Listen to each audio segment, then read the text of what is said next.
President O'Donnell, honor guests, faculty, parents, fellow graduates, and friends. សូមគោរពលោកឪពុកលោកពូអ្នកមីងបងប្រុសប្អូនស្រីនិងមិត្តភ័ក្តិទាំងអស់ដែលមានវត្តមាននៅទីនេះ My name is Kim Si-Tour, and it is my great honor to be speaking to you today in this special event. If you will permit me, I would like to tell you a little bit about my journey. I grew up in Siem Reap, a small town in Cambodia located about 9,000 miles away from here. After graduating from a local high school in 2010, I received a scholarship to attend a university in Phnom Penh, the capital city of Cambodia, and I moved to the city and stayed with my sister, who were studying pharmacology at a medical school. It was in my mathematics class, ordinary differential equations, that I met a professor from Manhattan College who were there teaching for the second time as a volunteer at Royal University of Phnom Penh. I worked very hard and did well in her class. The professor encouraged me to apply to Manhattan College, and I did. The admission letter arrived in March 2011. A few weeks later, I received generous financial support derived from several scholarships funded by Manhattan College and Mr. and Mrs. O'Malley. Without this generosity, I would not be able to attend Manhattan College, and certainly without tremendous support and encouragement from faculty members, family, friends, administrators, and staff at Manhattan College, I would not be standing here today.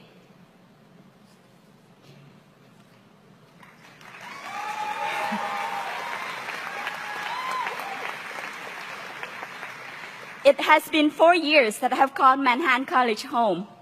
I meant it literally, as I have no other home in the United States. I regard faculty members as my second parents, and my friends as my family. They have been such a great support for me, and I never feel that I was ever treated differently, despite where I came from. Manhattan College is a very nurturing place, as we all agree. Here, I have made friends who have different backgrounds, and I learned to understand and appreciate their cultures and customs. At Manhattan College, we learned that we are all part of one enormous circle.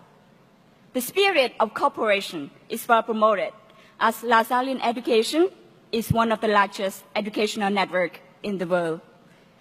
We also learned to respect one another, despite our differences in religion, ethnicity, gender, and cultures. Embracing diversity is crucial, as the world we live in is increasingly diverse. I learned quickly that in New York City, meeting someone from another country like myself is a common thing. As many as 800 languages are spoken throughout the 5 boroughs, making New York the most linguistically diverse city in the world. I am proud that Khmer, my mother tongue, is one of them. Nelson Mandela once said, if you talk to a man in a language he understands, that goes to his head. If you talk to him in his language, that goes to his heart.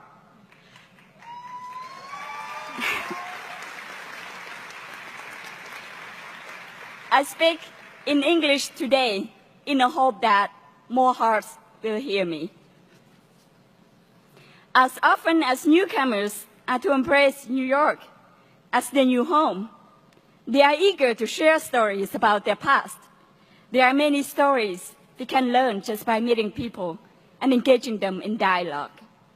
One story I learned is a story of a taxi driver who came to New York from the troubled land he had escaped. He was once a doctor in Iraq and had led a well-educated professional life. He left Iraq during Saddam's regime and came to New York City.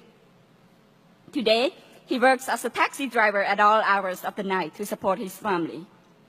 Another story is of an immigrant man working as a house cleaner.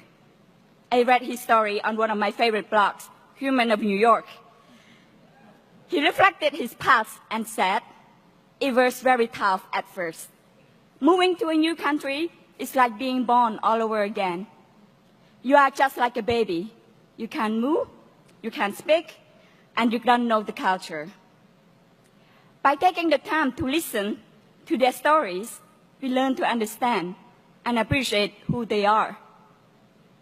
When we understand, we can take action. Another story that often does not get told is a woman's story.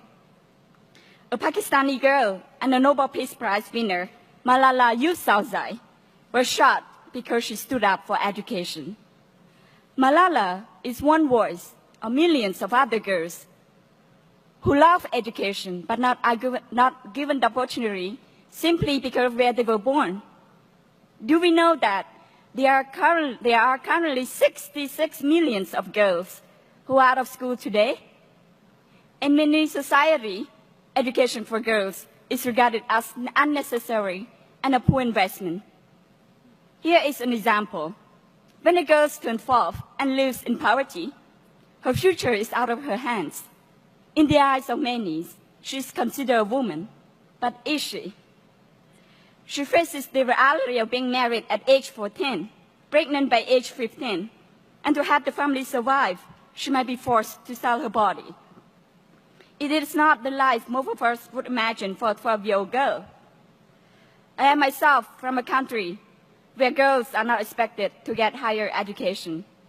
In Cambodia, I have female friends who are just capable as me, but are not given the opportunity to go to college despite that being what they want. Today, I challenge us to speak up if we see injustice and discriminations. Choose to be an advocate for the minority groups at your workplace.